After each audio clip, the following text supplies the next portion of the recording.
oil shale, and the economics are so compelling, and particularly think of it from the point of view of what Mongolia is presently paying for importing transportation fuels for Russia. So you're talking not about prices of Brent crude around $100 a barrel, you're talking close to $200 per barrel. There's no doubt in my mind that we can produce the transportation fuels here in Mongolia for about $45 a barrel. There is so much margin between 45 and 200 to suggest that there's no way that it's not going to be economic here. In my mind, the question is how quickly we really should develop it. Sometimes you go so fast that you sort of lose control of your ability to keep up with everything. When you think about what you need a workforce that's for 50,000 barrels per day, you need roughly 1,200 direct employees and around 4,500 indirect employees in industries that are supplying support to the main industry. Again, it's just talking about one plant, is it? Yeah, just the first one that's going to make Mongolia energy independent and with room to grow so that it's essentially double what you presently need.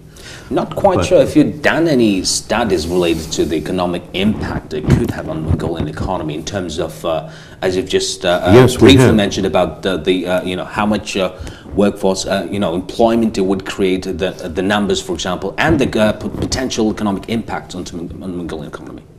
The impact is tremendous, and it comes in different forms. There is, of course, the fact that the country will be energy independent. But more than that, the price of gasoline at the pump, the price of diesel at the pump will be driven down dramatically from what you're seeing presently.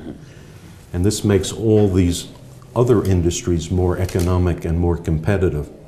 So there's indirect effects to the economy that are very powerful. And then the tax benefit that goes to the government with the present tax structure is extremely large. It develops up to over 55% or so of the direct profit gets paid to the government in taxes.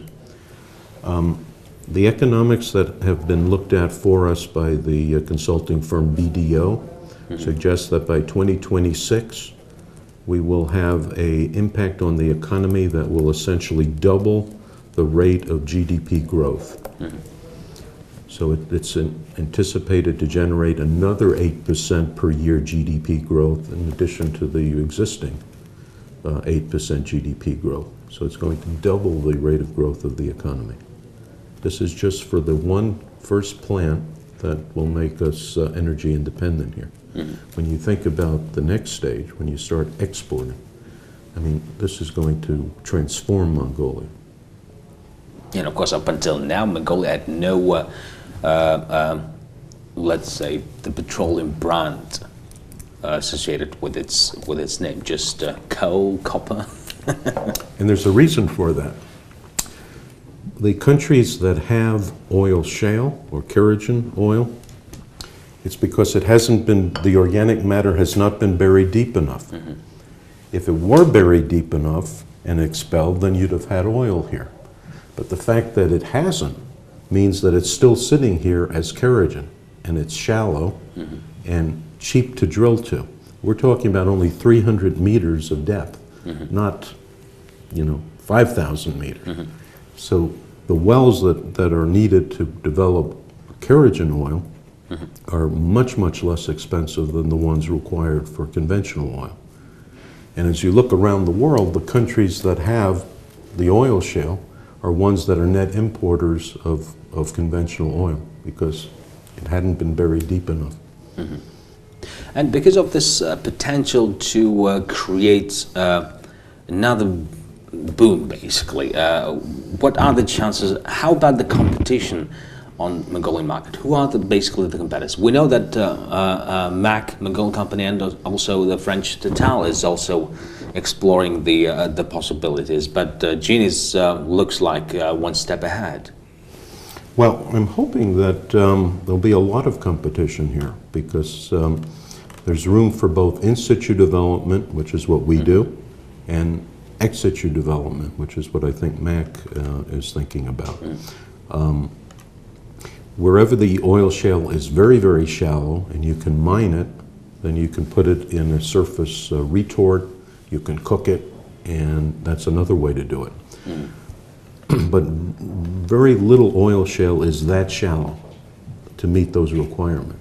Once you start talking about the 300 meters of thickness that we found, this is too deep to mine, too thick, and that's where the real potential is. So I think we will be more economic and more environmentally sensitive than the other technologies. Why would you say that you would be hoping that there would be more competition? Because once you know, there is a tremendous possibility to just dominate the whole industry. Why would you invite more competitors? Because I think competition is good, and I think it's part of a capitalist system that you drive down the prices by and up the performance by having more fair competition. So we encourage it. I think it's the way to go, and I think the strongest economies in the world are the ones that have free competition, and I think Mongolia should encourage as much competition as possible. Now, we talked about OT and TT, both are the larger mines in the south of the Gobi. You say that they brought really the renaissance of Mongolian mining age to become a huge mineral play in the world, global international market, really. Do you think that the oil shale could bring the second wave of renaissance into Mongolia? Oh, no doubt, and much larger than the first wave, and with much less environmental impact, because we're only talking about very, very small square kilometers, and no mining, just conventional oil field drilling wells on that acreage. So yeah, it's going to have a vastly greater effect on the economy than the coal and copper that you have presently.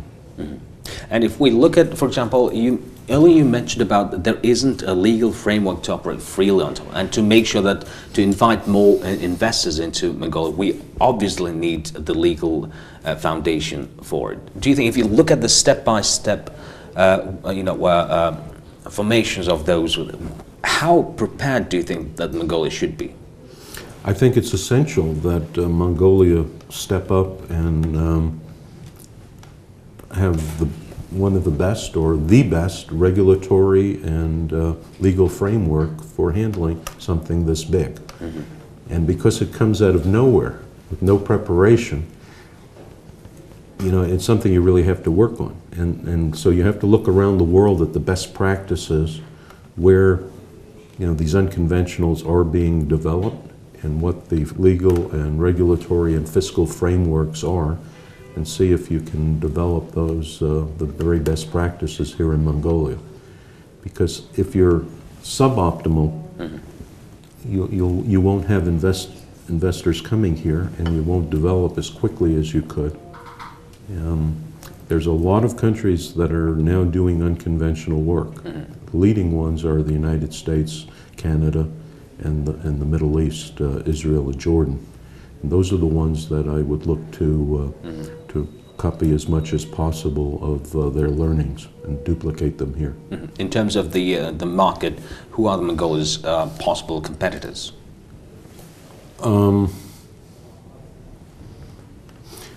Well, I think the natural export market for Mongolian oil shale or shale oil would be China.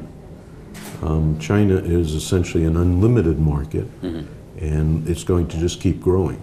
And so your proximity to China makes it the most likely place.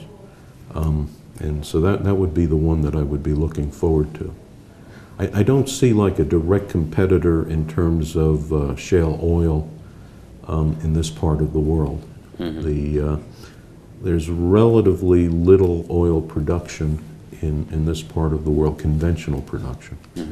So I think China has oil shale of its own, but as far as I can tell, not nearly the same quality as the Mongolian oil shale.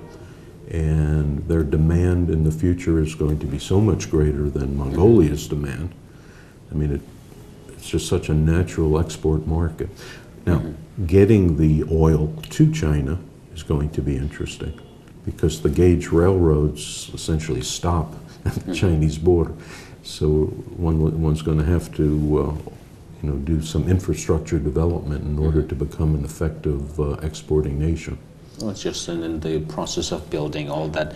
Well, I mean, Mr. Vinegar, a lot has been done, obviously, up until this moment, and a lot to be done as well. But when you look back about the fateful trip a few years back, do you think back and smiles? Oh God, what a trip that has been! Yes, it was quite an exciting trip. I had actually come here to look at the Gobi, and just it was just a vacation then. Well, on vacation and on business as well, but it had nothing to do with oil shale. And it was just by sheer accidents that we had an afternoon to spend, and we chose the right museum to go look at.